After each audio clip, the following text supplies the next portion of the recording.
મિત્રો આ જો આપણે છેણા શેકવા માટે જુગાડ કરી નાખ્યો છે તૈયાર બરોબર બધેથી ખડ ને ઝાડા ને કૂસો ને એવું બધું ભેગું કરીને આપણે સતીશભાઈ દેહવાળે મૂકી દીધી છે અને છેણા મળ્યા છે શેકાવા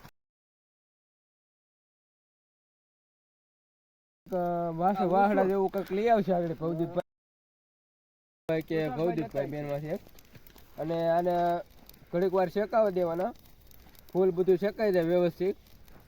તો આમ વ્યવસ્થિત આમ પગતા કરીને પછી સારું પર બધાને બેસીને અને ખાઈ લેવાનું તું માંડવી ગોતું મને ભૂખ બહુ લાગી હા ચાલો ગોત કેવો તમે લે લે ચાચે નામ જેમે એન્ટરેન્ટ મેરી રખે કરકે ગોડે સે બેન્ડની ચક્કર કેના લાઉન્ડ બેન્ડની હાથ ઠરી ગયા છો હાથ તપોવાનું છે આ નામ ખાવાનું જીનું